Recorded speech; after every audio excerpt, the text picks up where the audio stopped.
সংবিধানের ১১৬ অনুচ্ছেদের কারণে অধস্তন আদালতের বিচারকরা সরকারের কাছে জিম্মি হয়ে পড়েছেন এবং স্বাধীনভাবে কাজ করতে পারেন না বলে মন্তব্য করেছেন সুপ্রিম কোর্টের আইনজীবী মোহাম্মদ শিশির মনির। তিনি বলেন, এই অনুচ্ছেদের অধীনে বিচারকদের পদোন্নতি, কর্মস্থল নির্ধারণ ও ছুটি মঞ্জুরির মতো গুরুত্বপূর্ণ বিষয়গুলো রাষ্ট্রপতির হাতে রয়েছে, যা বিচারকদের স্বাধীনতার প্রতি হুমকি সৃষ্টি করে। বিস্তারিত ওয়ালিদ সিদ্দিকীর রিপোর্টে।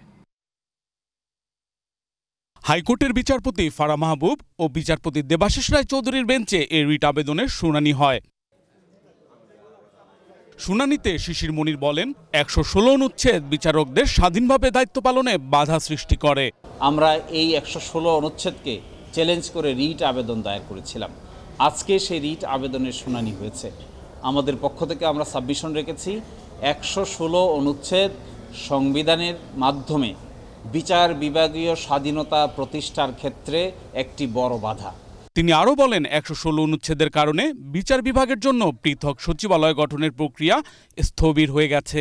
এই বিচার বিভাগের পরিপূর্ণ স্বাধীনতা বলতে বোঝায় তার একটি সেপারেট সেক্রেটারিয়েট প্রতিষ্ঠা করা, তাদের বদলি, পদোন্নতি, ছুটি এবং শৃঙ্খলা সবকিছুই সুপ্রিম কোর্টের উপর ন্যস্ত থাকবে, কিন্তু এখন আছে এটি মহামান্য রাষ্ট্রপতির উপর ন্যস্ত আছে। ১১৬ অনুচ্ছেদের পরিপ্রেক্ষিতে বিচারকদের উপর সরকারের প্রভাব এবং নিয়ন্ত্রণ থেকে মুক্তি পাওয়ার জন্য বিচার বিভাগের পৃথকীকরণের প্রয়োজনীয়তা তুলে ধরেন তিনি।